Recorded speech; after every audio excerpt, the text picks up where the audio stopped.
Well, good morning, everyone. I want to say a huge thank you for the invitation to be here today. It's an honour to be at a conference that really feels like the start of something very exciting for Lithuania. So I'm really pleased to be here to talk to you, and hopefully you can hear me, about a project that I'm incredibly passionate about and I'm feeling also very lucky to be working on. It's a development called King's Cross, based in central London. But before I actually get started, there's two things that I wanted to say.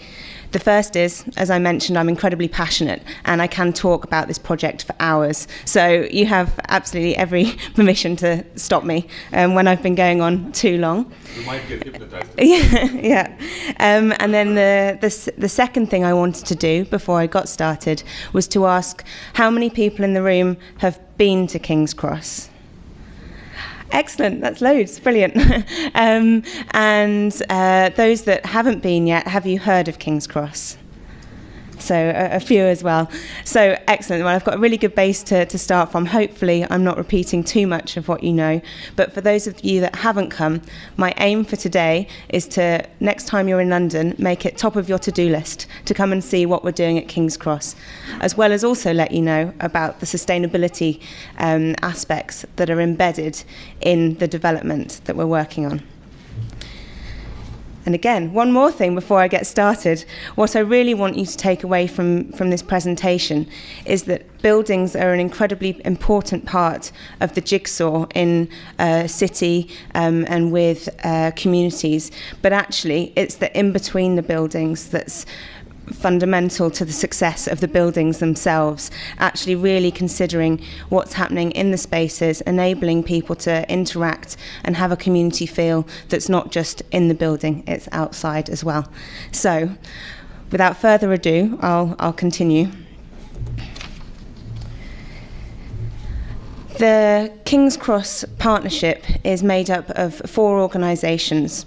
Originally, the landowners were DHL, also known as Deutsche Post, and LCR, which is London Continental Railways. I'll go into a bit of the heritage of the site, but they're long-term landowners due to the industrial activities and the railway heritage of the development.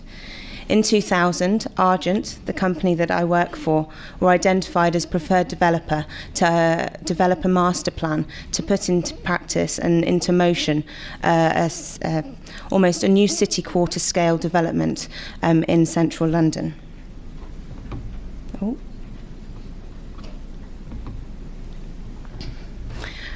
Why King's Cross, though, before I get started? There's a real opportunity at King's Cross for development based on the infrastructure that's been introduced over the last few years in the area. There's been around £2.5 billion spent on transport upgrades, both of the new St Pancras station, which now has Eurostar, enabling it to be an international area, but also the King's Cross station as well, which is also linking nationally to the UK. So £200 million of improvements also spent on the underground. This just gives you an idea and a context as to where King's Cross is located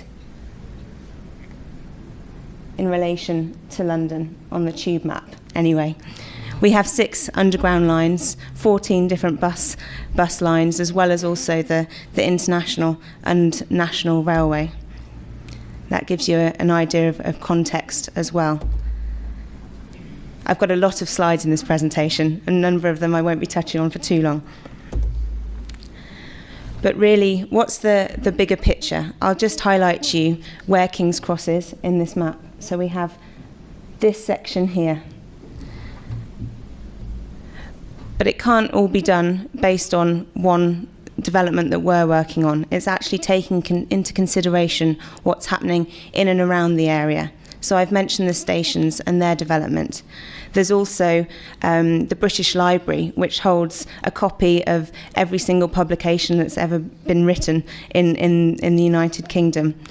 There's the Francis Crick Institute, which is opening early next year, which is going to have 5,000 biomedical research scientists based in King's Cross, learning and education and knowledge coming to the area.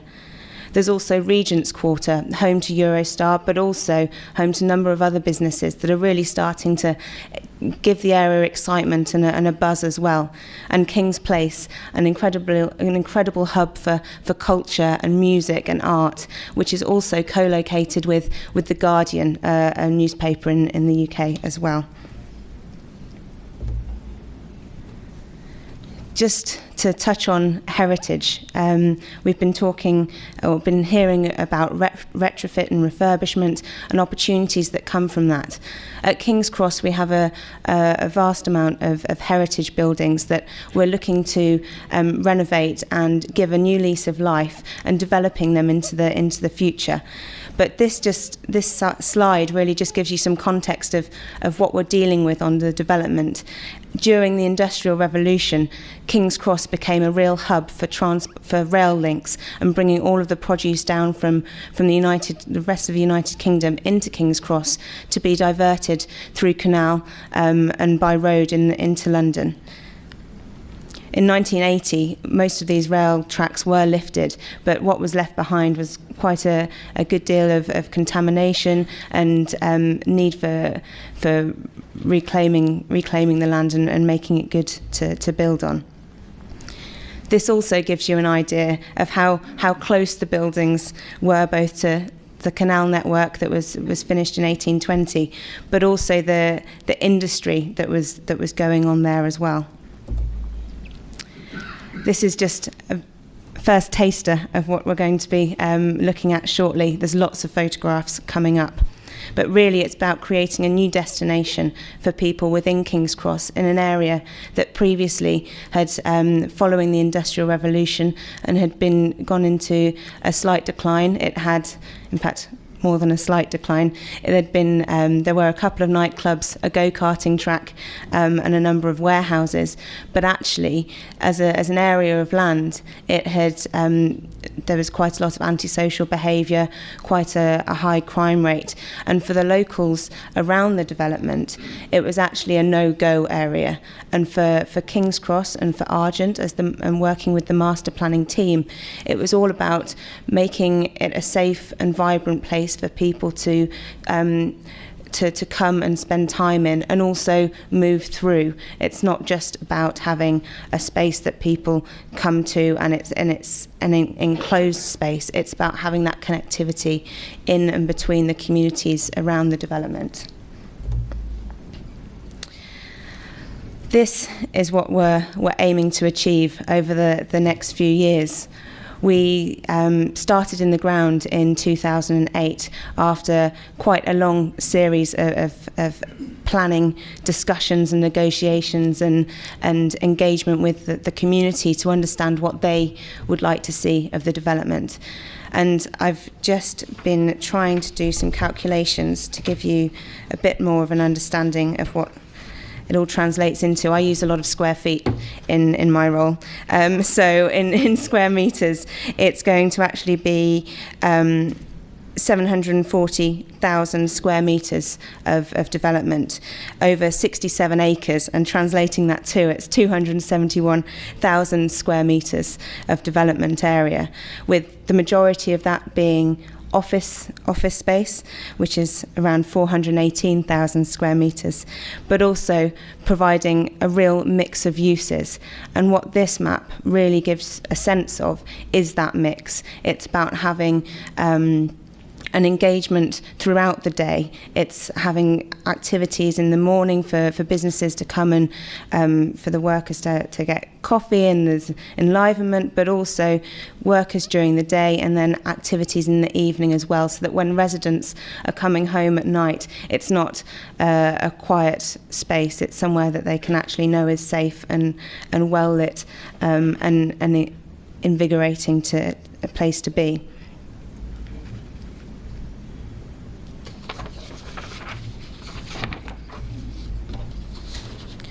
As I mentioned, offices are a large proportion of the development. This is just a quick slide to demonstrate the occupiers that we already have committed to the development.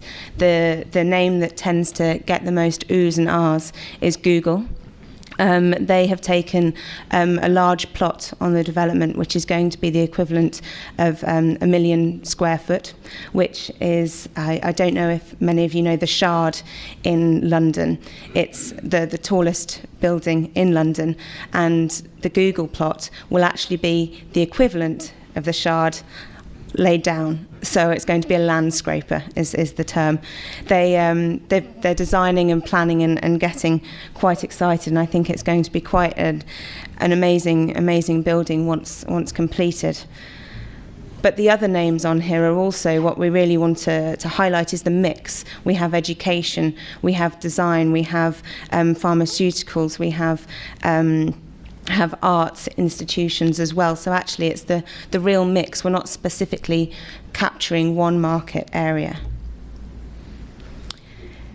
The next series of slides just gives an idea of the process of the development and how since 2008 we've been developing the site.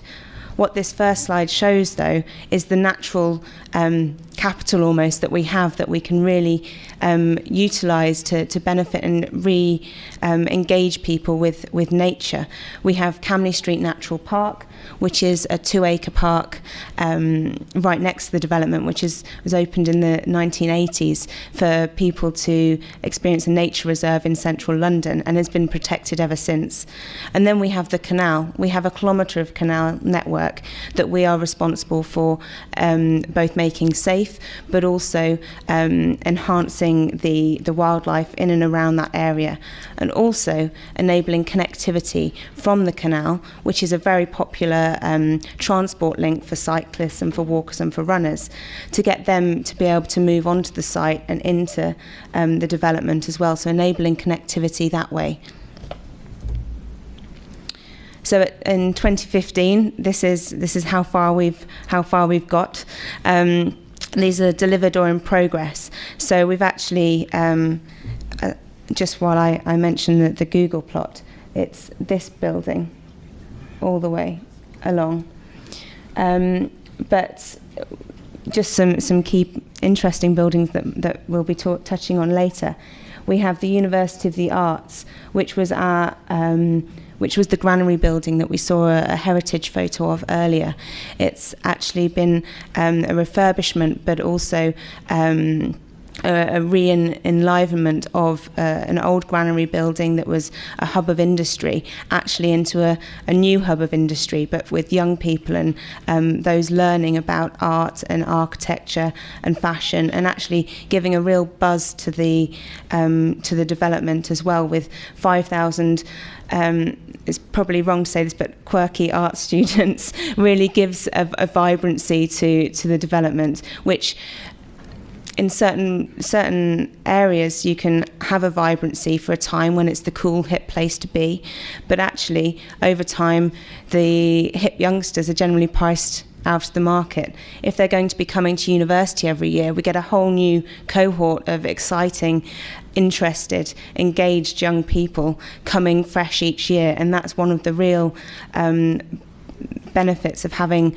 a university in place on the development. And they've been there the longest. They moved in 2011, and they've really set the stage for a fantastic space that's becoming really enlivened. You can also see here a number of other heritage structures, and those are former gasworks that were originally located just down here, leaving quite a bit of contamination in their wake, but they've been refurbished up in Yorkshire over the last few years, and it's been a really fantastic them coming back to the site and really being iconic of the area, and that was really recognised by the local communities as something they really wanted to see back in the development, so that it wasn't just a bulldozing and flattening and creation of new skyscrapers. It's actually connecting to the heritage and the past.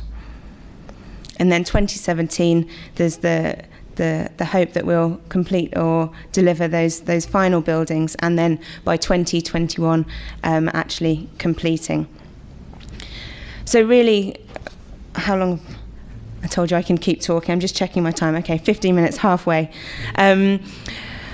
This is the juicy bit now. This is where does sustainability fit into all of this? We're wanting to create a development which really brings lasting economic, environmental and social benefits to the project, but also to the wider community. We also recognise that buildings, as I mentioned, are just part of the puzzle. We're wanting to obviously build the buildings to last as long as possible, but it's the recognition that buildings do come and go, and actually it's about the communities that you create in and around those spaces that really make a city quarter last and work well. So, King's Cross is a case study. Really, we've got objectives within each of the stages of the process, and that's something to really stress is the importance of consideration at the very early stage of development, thinking about what the sustainability objectives are, both from the buildings and the environmental efficiencies that you want to achieve, but also what are you wanting to achieve from a community and an economic perspective as well. And the aspects here that I'm going to go through are really important in delivering that.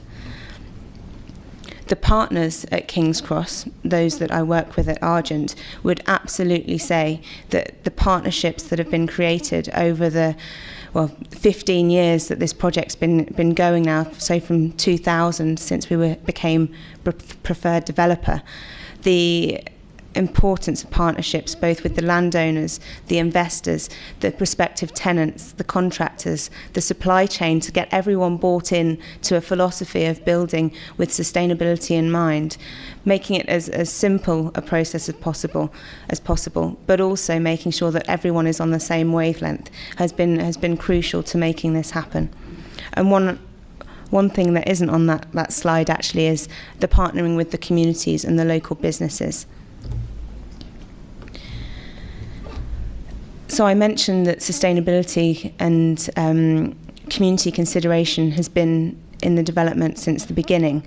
This document, Principles for a Human City, it's very, very tiny. Sorry, squawk. But you can see here it was actually written in July 2001. So from the very, very start of the development, the partners and the landowners were really thinking about what are the places that people want to be living in and what are the considerations that need to happen for this site to be successful, both economically, but also for those that are going to be living, working and studying and visiting here. So whether it's the robust urban framework, having the mix of uses, making sure we have the heritage, but also committing to that long-term success, not just investing for a very short amount of time to get the building finished. It's actually that longer-term maintenance and approach going forwards. And then there's a piece around transparency and openness about what is it that we're wanting to achieve and how we can achieve that together. I won't stay on this slide for too long, but it just demonstrates the journey to outline planning permission. And on the top is the change in regulation and legislation that was happening all at the same time as us trying to develop strategies and approaches to delivering King's Cross. So it wasn't a quick, let's do this and get on with it. Actually, there was a lot of negotiation and consultation and discussion that was really important to achieving buy-in, both from the council, who were very bought into sustainability principles, but also with the community, who wanted to understand what benefits the site would bring to them. And one thing that's been really important during this is actually communicating the employment opportunities and the housing opportunities that's available for the local people. So from a social perspective, this follows on quite nicely as if I planned it, that it's actually about the accessibility and inclusivity of the development, enabling anyone to come along to a private estate that's managed by King's Cross Estates, but for it to feel public and open and accessible. And these are just some snapshots of the fun and the activities that are happening in and across the development, from gym, large gym classes here, and you've got a hint of the gas holder in the background there, to also the fountains that bring a huge amount of joy and vibrancy to the public squares, and the Gantt steps that in the summer, in the lunchtime, really give people an opportunity to be outside, be by the water, and not necessarily have to be sat at their desk. And I'll talk a little bit about productivity as well as we go forwards. There's also about events and activation. There's public art. This is a piece of art that was opened in May this year. We have, as part of our planning obligations, a requirement to spend a certain amount on art. We tend to do it slightly differently at King's Cross. We decide not to put in a statue or something that kind of goes in and you start to ignore it after a while because you don't see it anymore. We've gone for something that's incredibly interactive and really brings to the fore sustainability discussions that can be had around the development. So this is a King's Cross pond that is really getting people to think about the impacts of construction and development and nature together. And when you're swimming, it's as if you are actually in the construction site as it is going on all around you, but as well as having the parkland areas. The pool itself and the pond in its elevation is actually constructed out of the groundwork that's been taken from the site, and there's 7 different zones of planting that's being assessed by the University of the Arts as to what works and what flourishes in the particular ground environments that are coming out of the development, to look at how they might be used more effectively than just going to do the layers of landfill or just going into a pit.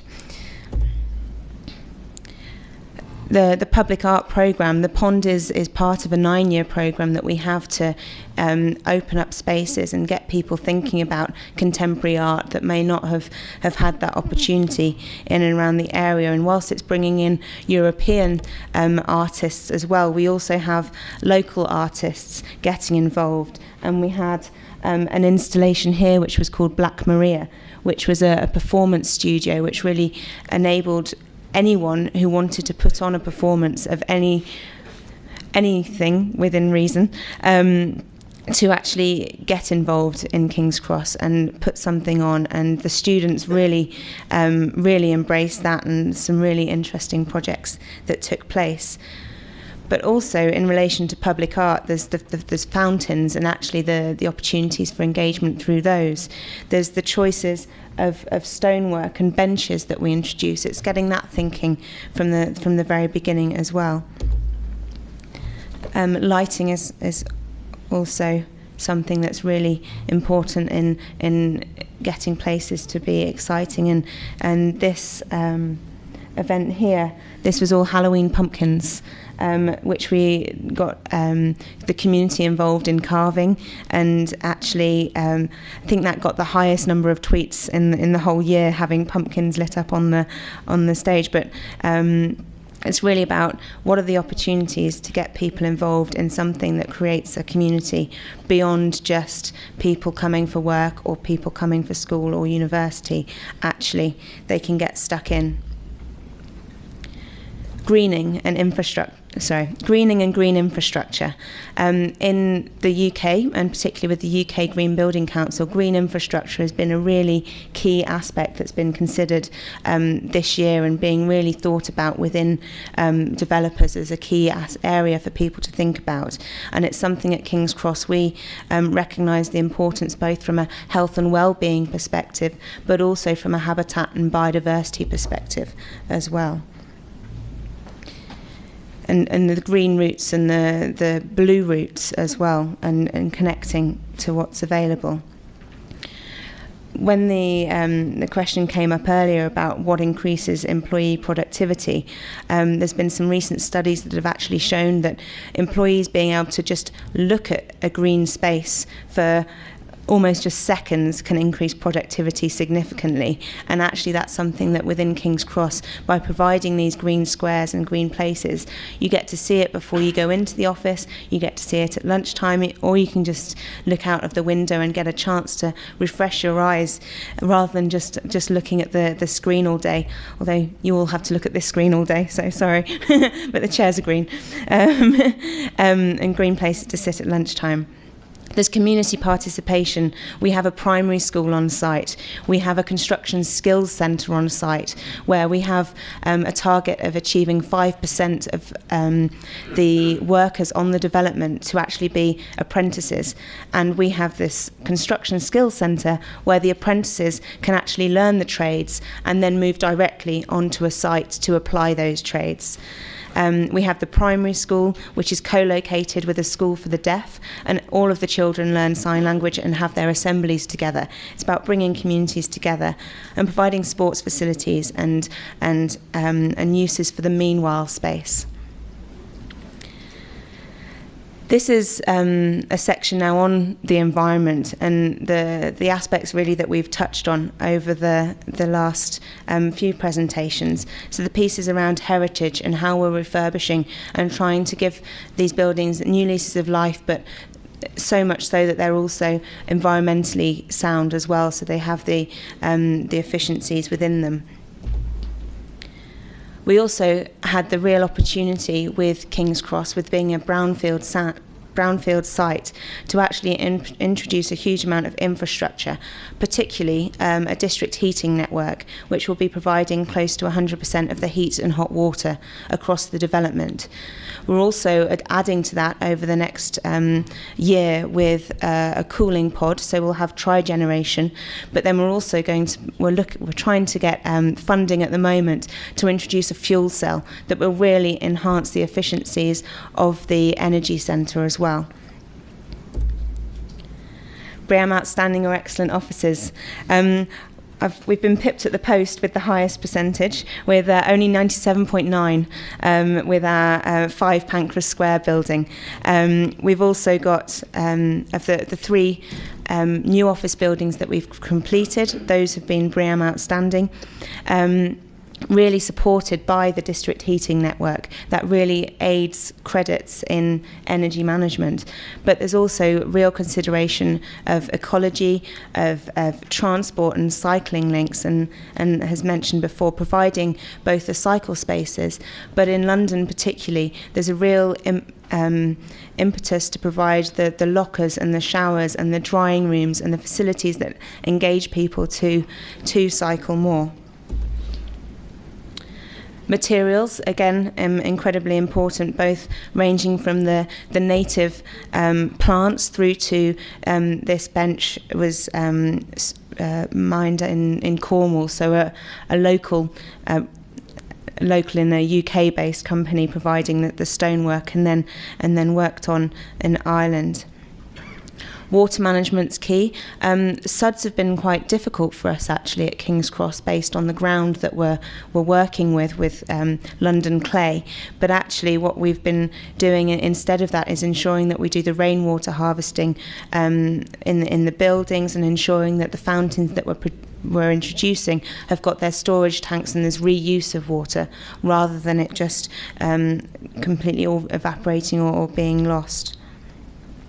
I've touched already on the planting and biodiversity, but it's making sure that we're providing the appropriate forage and opportunities for seasons in the city as well, and making sure we're aligned with seasons rather than just having beautiful, well, it will always be beautiful, but the recognising the need for seasonality. Important too around the long-term maintenance and stewardship. It's about making sure that getting local people involved, but also making sure that we have a responsibility for safety and maintenance and cleanliness and keeping everything looking fantastic as well, so that it keeps it as a place for rejuvenation and interest. And the challenge for us now really is making sure that we're monitoring our performance. What does having the fantastic green spaces, event spaces, environmentally friendly buildings, what does this all impact on sales and rents? And I'm sure you'll all ask me in a second what those sales and rents are doing. And the thing that I can disclose is that the sales, we can't build fast enough at the moment based on the reputation that we've developed over the last few years and the buildings that we've been completing. And the rents too are increasing in line with that, particularly from an office perspective as well. We do have a commitment to make sure that we maintain certain spaces for community ventures and arts programmes. But as an aside to that, the sales and revenues are, that's me telling me I should stop. I'm very close to finishing. But then there's also the rents that are doing very well. There's importance of customer surveys and customer feedback, and with our BREEAM Outstanding buildings, we have a requirement to do post-occupancy evaluation, and really that's so important for understanding and learning lessons for the buildings going forwards, and what are we doing right, what are we not doing so right, and how can we work with tenants to make that better. Importance of press coverage, the importance of partnering, and then there's the piece around reputation. My presentation was entitled London Context, and I've left the one slide to cover it. And this really just captures that whilst we are working on a city scale, there are other developments in London. We're not just the only developer doing this. Green spaces and opportunities for interaction and social cohesion are really being brought to the fore by other developers as well. Whilst we'd like to say we're the best at it and we've been doing it for the longest, we do have to recognise that others are increasingly getting there as well, and it's something that's really been driven in the UK market over the last few years. But how do we differentiate? And really we like to see it as actually the communities that we're building and the engagement that we have and the communication that we have and transparency that we have really takes us to that next level. And ultimately, we want to create a space that this is part of the A to Z, a very traditional map that you have in London. And we want to essentially be indistinguishable from what the A to Z would have typically been for this part of London, which was essentially just a pink space of unusable buildings. We want to just fall into that myriad of streets and parks and places in London, so that it's just a new city quarter. Please walk on the grass. Thank you.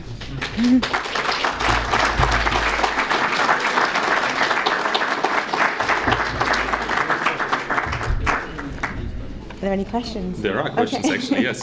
Thanks. I believe it's very satisfactory to speak about the project when it's now, you can see it up and coming. So, yeah. Congratulations to Argent and to yourself. We do have a couple of questions, and the first one I would like to ask is, how did Argent involve communities that were living previously at King's Cross? And what was done with them? Were they relocated somewhere? Can you explain? No, that's a good question. And one of the positive aspects of the development was that we didn't actually have to move that many people off site. I think there may have been around 50 people that would have been within the social housing provision that was provided by the local authority, and they will have been reallocated within the Camden Borough. So they wouldn't have been sent off to nowhere. They would have been reallocated the social housing. But one other thing to mention is that within the 2,000, in fact, I don't think I even mentioned we're building 2,000 homes, and within that, 37% is going to be social affordable housing managed by affordable housing providers. So we build the buildings for them and we build the homes, and then they take on that development and manage the people that are living there and organise the rents and how that's managed. Okay. Yeah, so that's a relatively small number in terms of 50 people that you just needed to move out. So not too many. It's easier, I guess. What was the involvement of municipality into the project overall? So the London Borough of Camden were the municipality that we were working with, and there was very close collaboration and discussion about what the development would bring, both for the local people, for the local businesses, and also from an environmental perspective. So we do have some quite stretching targets to achieve in performance of the buildings and the development. So by 2050, so once the development's been in place for 40 years or so, we have a requirement to be 60% lower in carbon emissions than we would have been had we built just to normal standards. So there's quite a testing challenge for us. And one of the aspects that I'm really involved in at the moment is setting up the systems so that we can monitor that and manage that progress over time, so that if we understand that we're not meeting those requirements, we can understand that sooner rather than later and adjust our practices accordingly. Okay. So apart from the grass and the green roofs and all the greenery you're putting in the project, what are other sustainability initiatives that actually should decrease as I will quote, the urban heat island effect in London? Yeah. So there is the greening. There's the real importance of the green roofs too, that I didn't mention earlier, around not only the roofs for use of not only the use of habitat and biodiversity, but also for occupiers of the buildings to go up. There's also the piece around making sure the buildings are incredibly efficient, so that we're not contributing to that urban heat island effect. I hope that answers the question appropriately. Yes, I think it does. And we have one live question coming from Arvidas. Oh gosh. I can say in English, I have the same question what I asked you in London. Oh no. Is it your project? Yeah. Could you please answer to all audience, because I think it would be very interesting for anybody here. How many parking places you have? Remember? Yeah, I remember. Bicycle or car? No, car. Car. How many cars and for whom this car? Okay, so no helicopters, but we have very few car parking spaces. So we have no on-street car parking. Apart from a couple of disabled bays for people with low movement, but we have one car park, a multi-storey car park that has 200 public spaces, and then it has 200 spaces for the residents. So we have 400 essentially car parking spaces for a 67-acre site that's going to be hosting 2,000 homes, and we're expecting around 50,000 people to be living, working, studying, and visiting as well. And included in that is also some electric vehicle parking. But I think that it was not many at all. Not many. But considering the connectivity that King's Cross has, as Lydia showed us, so I think that should be sufficient. Did that answer that? How you wanted? But when we visit your building, it was building about 10,000 square meters, and you said that it is 2 parking places. Yeah. And this 2 parking places was to people who have.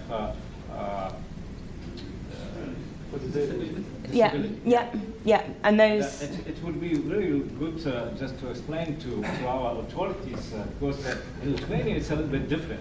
We have a pressure to build as much as possible parking places. Yeah. And for example, if you just like to build a building, for example, 10,000 square meters, we must build at least divided to 4. It will be about 400 parking places. It's just to understand what we are here and how you do it in London, then you have an opportunity to work on that. Yeah, and I think the infrastructure is a really important piece. So having that connectivity with the rail network, I think as well. In London, there's a real a lot of people are cycling, and the infrastructure for cycling and the enhanced communication and engagement with road users about cyclists is really important, because we have had a number of cyclist deaths in London, and there's a lot of training now that goes into training the HGV drivers that are doing all of the construction to understand where cyclists are going to be coming from, but also getting cyclists into the cabs of the HGV vehicles to understand that HGV drivers really can't see them unless they are in the right position. So it's about education and the infrastructure that's needed to enable that. And I think providing people with a place to shower and keep their things is crucial to enabling cycling, and I cycle every day. I think I will do as well, and I know that there will be opportunities to do it in Vilnius, because some of the buildings will create infrastructure for that. I see one more live question, but that's the last one we'll have. Yes, thank you. Simply a small remark. You mentioned that all these housing spaces is for social housing, yeah? 37%. Yes, that is the answer for Mr. Alvidas, because we are not pressed to make more and more cars. I represent the Ministry of Environment. That's why this question so deeply touched me. So we want to make our people live comfortable and not only have the other their neighbors. I think that your King Cross project is the best example of neighborhood. It means you thought about all possible infrastructure and safety items in one place. So, as I understood, yes? Yes, that's very much what we're trying to do. Thanks. Thank you. We will speak actually about the car-dominated city factor on the discussion panel that we will have to summarize the conference. So we'll touch upon that as well. And we also have a development in Birmingham where we also struggle with the car factor as well, because in areas that are outside of London, we do have that issue too. So it'll be really good to discuss and share that, because I can take something back as well. Okay, great. So thanks, Lydia. Thank you very much.